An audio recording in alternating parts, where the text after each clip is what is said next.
The battle to ban salmon farming in British Columbia is being waged by a vocal group of First Nations and a cadre of radical environmental groups hell-bent on dismantling the salmon farming industry in the province. But not all First Nations see salmon farming as a threat. For many, it's a lifeline that provides desperately needed, well-paying jobs year-round. According to the BC Salmon Farmers Association, 20% of the 6,600 direct jobs supported by the industry are held by people of First Nations heritage. And many of those jobs are located in small, remote communities where the social benefit of full-time employment is enormous. Also, the much-touted First Nations opposition to salmon farming may be grossly overreported. According to the association, 20 First Nations have agreements with the province's salmon farmers. Every new farm proposed in the last decade has had the support of local First Nations, and 78% of all the salmon farmed in the province is done so in partnership with First Nations. Yet despite all the support, many Indigenous leaders say the industry is in peril, a result from years of harassment by anti-fish farm activists such as Alexandra Morton and the foreign-funded eco-terrorist group Sea Shepherd Conservation Society.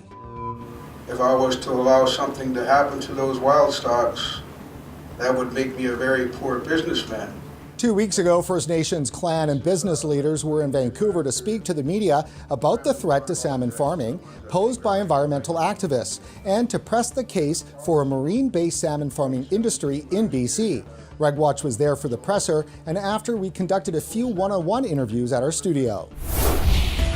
Fish farms are one of the best things that's ever happened to our nation. If you know about all the bad things that have happened to our nation when we're salmon fishing. And we did both of them at the same time during the fishing season. And I watched how the things were done on those fish farms, saw how clean and pristine they were, and how nice the fish were. They made me happy because they sort of jump like sockeye do. They're really, really, really fine operations now, and I'm very proud of them. I am a site manager at a salmon farm for Marine Harvest Canada. Where? In the Broughton Archipelago. I'm responsible for running the crew, operating the site. I'm responsible for the budget of the site, the care of the fish, most importantly. So in the course of doing business, protesters make themselves known. Yes. What are they protesting? Better put, how do they protest? I would say, in my opinion, they're protesting two things. One is the salmon farms on their land or their territory, which I have no real knowledge whose land. It's a lot of it shared, overlapped with tribes, so who's to say it belongs to is yet to be determined. The other thing they're protesting is, like you say, that we're a threat to the wild stocks, which I don't believe there's any threat. Otherwise, I would not be a salmon farmer. So convince our viewers, if you could, why you were convinced there is no threat. Because I work there, I've been there for 18 years. I've seen nothing but positive changes for the better. And when things seem like they need to be addressed or fixed or issues need to be addressed, the salmon farming industry is quick to address these issues because they don't want to harm the environment. We don't want to damage the environment. We don't want to see the wild stocks diminish. We want to help preserve it. You've had protesters at your site? Yes, they camped there for September, October, November, 4 months. Just about 4 months they were camped on my site. What does camp mean? They had tents. They had tents pitched. There was a total of, at one point, we saw 8 tents on their system. They built themselves a shack, which they called a cook shack. They built another one where people slept in. They put a wood stove in it. And they even built a little outhouse where they would do their business in a bucket.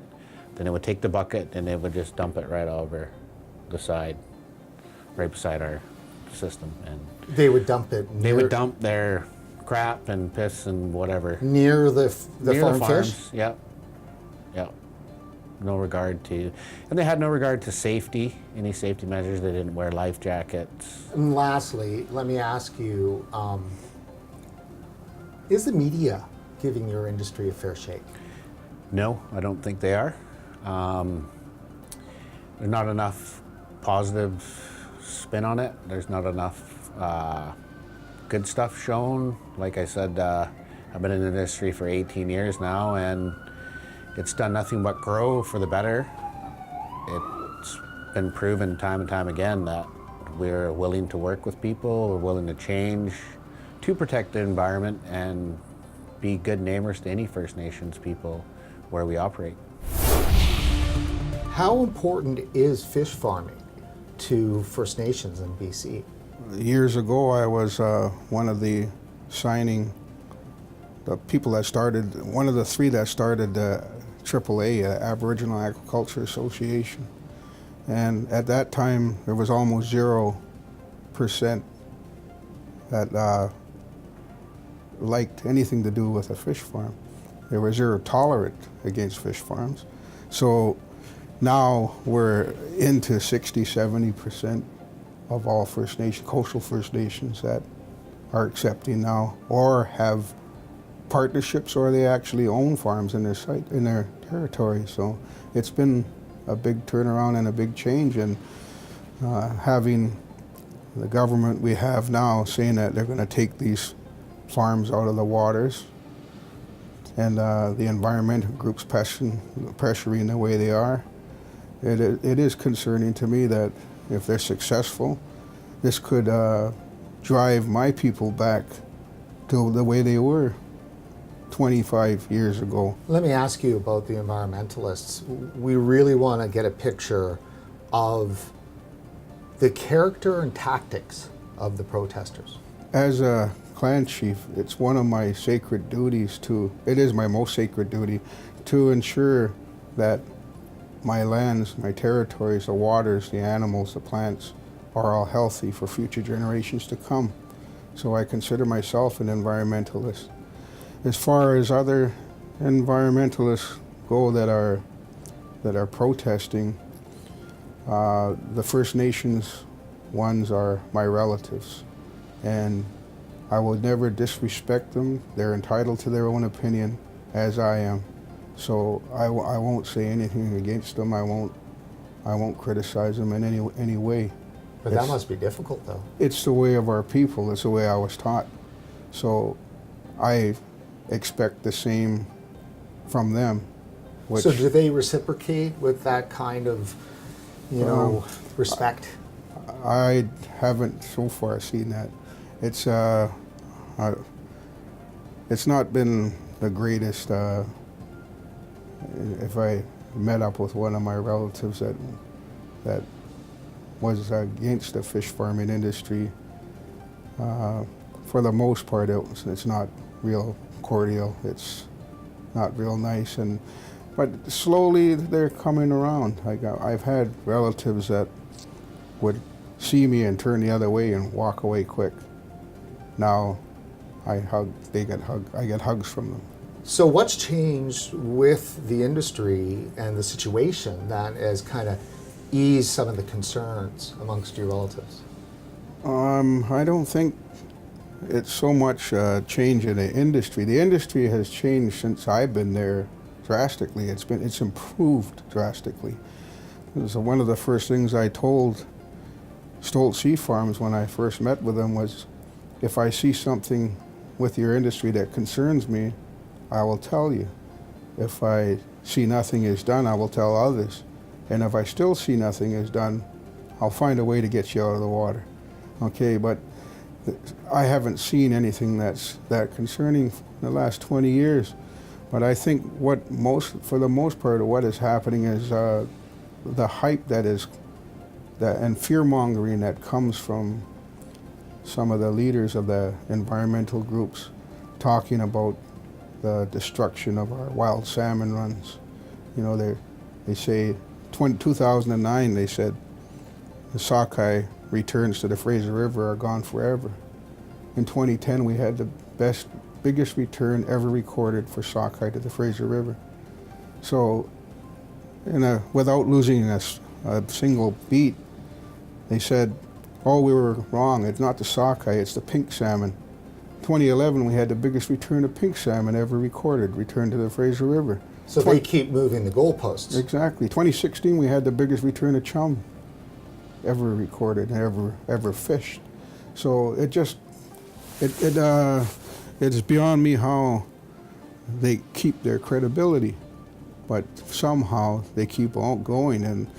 And as I said earlier, a lot of these people, they used to come and attack us as commercial fishermen and food fishing for our people, trying to stop us from fishing, right? So you've had a chance then to take a measure of these people as human beings. Yeah. What's your assessment? Well, I'm just going to say that the fish farming industry took that pressure off of us as commercial fishermen and food fishermen. If they're successful in removing these farms out of our waters, where are they going to go next? They're going to come back after us again. I don't really think that they care. If they really cared about those runs, the salmon runs, why aren't they enhancing them? Why aren't they culling the seals and sea lion population? Why aren't they doing something to increase those runs instead of attacking an industry like that? You know, that's why I don't see them as somebody that I could ever stand behind. They're funded by very wealthy foundations from the United States, and I don't think they have an end to those funds. And how in jeopardy is the industry right now in British Columbia? I was very surprised to see that Pacific Salmon Foundation turn. They did a 180. They were supportive of the industry, and now they're saying they want to see the open net cages, what they call them, taken out of the water and the fish put onto land to raise. And I was really shocked to see that, and I hope that they will turn around and continue on with the work that they were doing in the past. Is salmon farming a threat to wild salmon stocks? In my opinion, I don't have a biological degree hanging on the wall, but I have my foot in both worlds. I commercial fish, and I work with fish farms. And I also am a clan chief, and it's my duty to ensure that those wild salmon are there for future generations.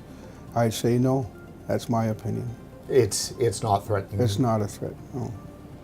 I think actually it's a benefit, because it takes, with the world demand for fish, it takes a lot of the pressure off of fishing the wild stock. Without those farms, we could fish our oceans to extinction very easily. Well, that's it for this edition of Reg Watch. Before you head off, please like us on Facebook and don't forget to follow us on Twitter. For RegulatorWatch.com, I'm Brent Stafford.